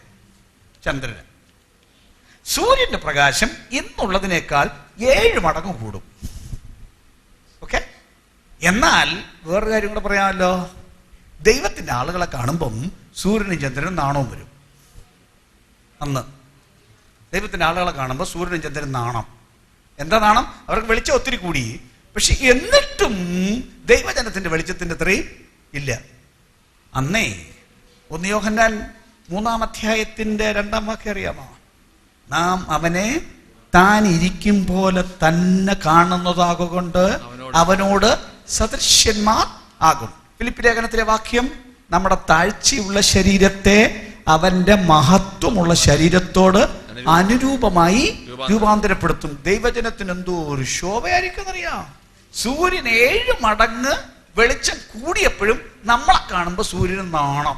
എന്താ നാണിക്കാൻ കാരണം? ഇത്രയും കാലം വലിയ വെളിച്ചമെന്നും പറഞ്ഞ അയാളാ നടന്നത്. അയാളെ വെല്ലാനൊരു വെളിച്ചമില്ലായിരുന്നു. നമ്മളങ്ങോട്ട് ഇറങ്ങി ചെല്ലുമ്പം നമ്മുടെ വെളിച്ചത്തിന്റെ ഭയങ്കരത്വ നിമിത്തം സൂര്യന് നാണം തോന്നും. കണ്ടില്ലേ? എന്തോ ഒരു മഹത്വമാണെന്നറിയാമോ ദൈവജനത്തിന് ലഭിക്കാൻ പോകുന്നത്. ഇനി ഇതിന്റെ ഒരു ക്ലാസിക് എക്സാമ്പിൾ ഒന്ന് കാണാൻ യെശയ്യാ പ്രവചനം 35-ാം അധ്യായം വേഗം ഒന്ന് എടുത്തേക്കാമോ? ചില വാക്യങ്ങൾ വേഗം ഒന്ന് ഓടിച്ചു വായിച്ചോളൂ. യെശയ്യാ പ്രവചനം 35-ാം അധ്യായം അതിന് 5 മുതലുള്ള വാക്യങ്ങൾ വായിച്ചോളൂ. അന്ന് കുരുടന്മാരുടെ കണ്ണ് തുറന്നു വരും, ചെകിടന്മാരുടെ ചെവി അടഞ്ഞിരിക്കുകയുമില്ല. അന്ന് മുടന്തൻ മാനിനെ പോലെ ചാടും, ഊമന്റെ നാവും ഉല്ലസിച്ച് ഘോഷിക്കില്ലേ. അന്നൊരു മുടന്തൻ ഉണ്ടാവില്ല, ഊമനുണ്ടാവില്ല, അന്ധനുണ്ടാവില്ല, ഒരു അംഗവൈകല്യവും അന്ന് ഉണ്ടാവില്ല. എങ്ങും ദൈവത്തിന്റെ ജനവും ദൈവവും രാജാവായി വാഴുന്ന കാലത്ത് ഒരൊറ്റ അംഗവൈകല്യമുള്ള ആൾ ഭൂമിയിൽ ഇല്ല. എല്ലാ അംഗവൈകല്യങ്ങളും പരിഹരിക്കപ്പെടും. അപ്പൊ പിന്നെ സോക്കേടിന്റെ കാര്യം പറയണോ? ഭൂമിയിൽ എങ്ങും ഒരു രോഗമില്ല, ഒരാശുപത്രിയുടെ ആവശ്യം ഇല്ല, ഒരു വേദന ഉണ്ടാവില്ല, ഒരു കഷ്ടം ഉണ്ടാവില്ല. സൂപ്പർ കാലം. അഖിലാണ്ടത്തിലൊരുത്തന് ഒരു രോഗമില്ലാത്ത, അംഗവൈകല്യം ഇല്ലാത്ത ഒന്നാം തരം ഭരണം. Go ahead. Next. മരുഭൂമിയിൽ വെള്ളവും നിർജ്ജന പ്രദേശത്ത് തോടുകളും. മരുഭൂമി എന്ന് പറയുന്നിടത്ത് വെള്ളം, നിർജ്ജന പ്രദേശത്ത് തോടുകളും പൊട്ടിപ്പുറപ്പെടും. പിന്നെ മരീചിക ഒരു മരീചിക എന്ന് തോന്നുന്നിടത്ത് പൊയ്ക ഉണ്ടാവും. വരണ്ടായിരുന്നു, പക്ഷെ അത് പൊയ്കയായി തീരും. പിന്നെ വരണ്ട നില നീരുറവുകളായി തീരും. കുറുക്കന്മാരുടെ പാർപ്പിടത്ത് അവ കിടന്ന സ്ഥലത്ത് തന്നെ പുല്ലും ഓടയും ഞാങ്ങണയും വളരും. ഭൂമിയിൽ വെള്ളമില്ലാത്തൊരു ദേശം ഉണ്ടാവില്ല, മരുഭൂമി എന്ന് പറഞ്ഞ സ്ഥലം ഉണ്ടാവില്ല. നമ്മളിപ്പോ ഈ കേരളത്തിൽ ആളിങ്ങനെ തിങ്ങിപ്പാർക്കുന്നു, സ്ഥലമൊന്നും അധികം വെറുതെ കിടപ്പില്ലെന്ന് പറഞ്ഞാലും കേരളത്തിൽ നിന്ന് വിട്ട് ബാക്കി സ്റ്റേറ്റുകളിലേക്കൊന്ന് യാത്ര ചെയ്യണം. എത്ര ദേശം ഇന്നും തരിശാണ്, ഒരു കൃഷിയും ചെയ്യാതെ കിടക്കുകയാണ്. എന്താ കൃഷി ചെയ്യാത്തതിന്റെ കാരണം? വെള്ളമില്ല അവിടെ. പക്ഷേ യേശു രാജാവായി വരുമ്പോ അതിന്റെ കീഴിൽ നമ്മൾ ഭരണം നടത്തുന്ന കാലത്ത് വെള്ളമില്ലാത്ത ഒറ്റ നാടില്ല, തരിശ് ഭൂമി ഒരിടം പോലും ഇല്ല. ഭൂമി മുഴുവൻ കൃഷി, സമൃദ്ധിയായിട്ട് മനുഷ്യനെ തിന്നേണ്ട കുറെ ആളുകളോട് ഉണ്ടല്ലേ, അവർക്ക് പഞ്ഞയില്ല. അബൻഡൻസ്, ഇഷ്ടംപോലെ സമൃദ്ധിയുടെ ഒരു കാലം. ഇന്നും ദേശം അനുഗ്രഹിക്കപ്പെടും ദൈവത്തിന്റെ സഹായത്താൽ. നമ്മുടെ മിടുക്കൊണ്ടല്ല, ദൈവത്തിന്റെ കൃപയുടെ വ്യാപാരത്താൽ സമൃദ്ധി ഉണ്ടാവും. ബാക്കി അവിടെ ഒരു പെരുവഴിയും പാതയും പാതയും ഉണ്ടാവും. അതിന് വിശുദ്ധ വഴി എന്ന പേരാകും. ഇഷ്ടം പോലെ വഴി ഉണ്ടാവും. പെരുവഴി എന്ന് പറഞ്ഞാൽ ഇന്നത്തെ ഭാഷയിൽ പറഞ്ഞാൽ ഹൈവേ. അന്ന് ഭയങ്കര ഹൈവേ ഉണ്ടാകാൻ പോകുന്നു, ലോകം മുഴുവൻ ഹൈവേ, സൂപ്പർ യാത്രയാണ്. Go ahead. അതിന് വിശുദ്ധ വഴി എന്ന പേരാകും. പക്ഷെ ആ വഴിക്ക് പേരുണ്ട്, വിശുദ്ധ വഴി. വിശുദ്ധ വഴി. സ്തോത്രം. വഴിയുടെ എല്ലാം പേര് മാറും. NH47 നമ്പർ 1 അതൊന്നും അല്ല അന്നത്തെ പേര്. ഓക്കെ, എല്ലാം വഴി പേര് മാറും. Go ahead. ഒരു അശുദ്ധനും അതിൽ കൂടി കടന്നു പോകില്ല. അതിനകത്തൊരു കാര്യമുണ്ട്, പാപിക്ക് അതിൽ കൂടെ പ്രവേശനമില്ല, റെസ്ട്രിക്റ്റഡ് എൻട്രി ആണ് അതിനകത്ത്. വിശുദ്ധന് മാത്രമേ ആ വഴി കൂടെ പോകാൻ പറ്റുള്ളൂ. ബാക്കി അവൻ അവരോട് കൂടെ ഇരിക്കും. വഴിപോക്കർ ഭോഷന്മാർ പോലും വഴി തെറ്റി പോകില്ല. കേട്ടില്ലേ? വഴിപോക്കർ ഭോഷന്മാർ പോലും വഴി തെറ്റി പോവില്ല എന്ന് പറഞ്ഞാൽ എന്താണ്? നല്ല പട്ടണത്തിൽ നല്ല മിടുക്കനെ കൊണ്ടുവിട്ടും വെച്ച് നിങ്ങൾ വരണം, തനിയെ തിരിച്ചു വരാൻ പറഞ്ഞ വെച്ച് വരണം. ഏറെക്കുറെ മിക്ക പേരും വരില്ലല്ലോ, കുറെ തപ്പിയിട്ടല്ലേ വരുള്ളൂ. ഇവിടെ എന്താ പറഞ്ഞിരിക്കുന്നത്? വഴിപോക്കർ, അവിടുത്തെ റെസിഡൻസ് അല്ല, അവിടുത്തെ താമസക്കാരല്ല, അതിലെ പോകുന്നവനാണ്. അതിൽ ഭോഷൻ പോലും വഴിതെറ്റി പോവില്ല. അപ്പൊ എന്താ അർത്ഥം? മനുഷ്യന്റെ ജ്ഞാനം ഭയങ്കരമായിട്ട് ഇൻക്രീസ് ചെയ്യും. അന്ന് മണ്ടനെന്നും പറഞ്ഞൊരുത്തൻ ഇല്ല, പഠിക്കാൻ കഴിവില്ലാത്തവൻ ഇല്ല. എല്ലാ സൂപ്പർ ആളുകളാണ് എല്ലാവർക്കും. ദൈവജനത്തിന് മാത്രമല്ല ഇത്, സകല മനുഷ്യർക്ക്. കണ്ടില്ലേ? ഭോഷൻ പോലും വഴിതെറ്റി പോവില്ല. ഒരു സിംഹവും അവിടെ ഉണ്ടാകില്ല. ഒരു ശത്രു അവിടെ കിടക്കില്ല. അതൊന്നും പറഞ്ഞില്ലേ? ഒരു സിംഹവും അവിടെ ഉണ്ടാവില്ല. ഒരു ദുഷ്ടമൃഗവും അവിടെ കയറി വരികയില്ല. ആ വകയെ അവിടെ കാണുകയില്ല. വീണ്ടെടുക്കപ്പെട്ടവർ അവിടെ നടക്കും. ഹല്ലേലൂയ. വേറെ ചില ഭാഗങ്ങളിലേക്ക് നോക്കാം. യെശയ്യാപ്രവചനം 55-ാം അധ്യായത്തിന്റെ 13-ാം വാക്യം. പിന്നെ അവിടെ മുള്ളുണ്ടാവില്ല, പിന്നെ അവിടെ പറക്കാരെ ഉണ്ടാവില്ല, ഭൂമിയുടെ ശാപം മൊത്തം നീങ്ങിപ്പോവും, മനുഷ്യന്റെ മേലുള്ള ശാപം നീങ്ങിപ്പോകും. യെശയ്യാപ്രവചനം 65-ാം അധ്യായം 21 മുതൽ 23 വരെ. അവർ വീടുകളെ പണിത് പാർക്കും, അവർ മുന്തിരിത്തോട്ടങ്ങളെ ഉണ്ടാക്കി ഒരുത്തൻ പണിക, വേറൊരുത്തൻ താമസിക്കാൻ വരില്ല. ഒരുത്തൻ തോട്ടം ഉണ്ടാക്കുന്നു, വേറൊരുത്തൻ കയറി താമസിക്കുന്നു എന്ന ഗതികേട് ഉണ്ടാവില്ല. ആര് പണിയുന്നുവോ അവൻ തന്നെ അവിടെ താമസിക്കത്തക്കവണ്ണം ദൈവത്തിന്റെ അനുഗ്രഹം അവിടെ ഉണ്ടാകും. ദേശം മുഴുവൻ സമാധാനമായി തീരുമെന്ന് യെശയ്യാപ്രവചനം 55-ാം അധ്യായം 12-ാം വാക്യം. എങ്ങോട്ട് കയറിയാലും സമാധാനം. സ്തോത്രം. യെശയ്യാവ് 65-20-22 അന്നത്തെ മനുഷ്യന്റെ ആയുസിന്റെ സ്പാൻ വളരെ കൂടും. ജനത്തിന്റെ ആയുസ് വൃക്ഷത്തിന്റെ ആയുസ് പോലെയാകും. മനുഷ്യന്റെ ആയുസ് വൃക്ഷത്തിന്റെ ആയുസ് പോലെ ആവും. എന്റെ വൃതന്മാർ തന്നെ തങ്ങളുടെ അധ്വാന ഫലം അനുഭവിക്കും. അവർ വൃഥ അധ്വാനിക്കയില്ല, ആപത്തിനായിട്ട് പ്രസവിക്കുകയുമില്ല. 22-ാം വാക്യം. അവർ പണിക, മറ്റൊരുത്തൻ പാർക്ക എന്ന് വരികയില്ല, അവർ നടുക, മറ്റൊരുത്തൻ തിന്നുക എന്നും വരികയില്ല. എന്റെ ജനത്തിന്റെ ആയുസ് വൃക്ഷത്തിന്റെ ആയുസ് പോലെയാകും. ജനത്തിന്റെ ആയുസ് വൃക്ഷത്തിന്റെ ആയുസ് പോലെയാകും. കണ്ടില്ലേ? ദൈവജനത്തിന്റെ ഭരണത്തിന്റെ സുഖം നോക്കിക്കോളൂ. മരണം ഇല്ല, ഒരു കൊച്ചു കുട്ടി മരിച്ചു എന്ന് പറഞ്ഞാൽ അവിടെ പറഞ്ഞിട്ടുണ്ട് 100 വയസ്സായ മരിച്ചാൽ പറയും ഒരു പയ്യൻ മരിച്ചെന്ന് പറയും. 100 വയസ്സായിട്ട് മരിച്ചാൽ. അപ്പൊ അങ്ങനെ ഒരു സാധാരണ കാര്യമല്ല ഇത്. മരണം ഒട്ടും ഇല്ലെന്നല്ല, എന്നാൽ അങ്ങനൊരു മരണം അവിടെ സാധാരണ ഇല്ലാതെ വണ്ണം ആര് ഭരിക്കുന്ന കാലം? യേശു ഭരിക്കുന്ന കാലം. പക്ഷെ കൂടെ ഭരിക്കുന്ന ആര്? അഡ്മിനിസ്ട്രേഷൻ നമ്മുടെ കയ്യിലാണ്. അവിടുന്ന് മഹാരാജാവാണ്. മഹാരാജാണെങ്കിലും ലോക്കൽ റൂളേഴ്സ് ദൈവത്തിന്റെ ആളുകളാണ്. പക്ഷെ ഇത് സ്വപ്നം കണ്ടുകൊണ്ടിരുന്നാൽ അവിടെ പോകാൻ പറ്റില്ല. അതിനുവേണ്ടി ഇത് ആക്റ്റീവ് ആകണം, ഒരു രംഗത്തിറങ്ങണം. എന്ത് രംഗത്തിറങ്ങണം? ഞാൻ മുപ്പ പറഞ്ഞതുപോലെ എന്നെ വിളിച്ചിരിക്കുന്നത് എനിക്ക് തന്നത് മുഴുവനും കൊണ്ട് ഒരു ബിസിനസ് ചെയ്യാൻ, എന്നെ വിളിച്ചവന്റെ രക്ഷയെക്കുറിച്ച് പറയാൻ, സുവിശേഷത്തെക്കുറിച്ച് പറയാൻ, എൻ്റെ മുഴു കഴിവുകളും ദൈവരാജ്യത്തിന് വേണ്ടിയാണ്.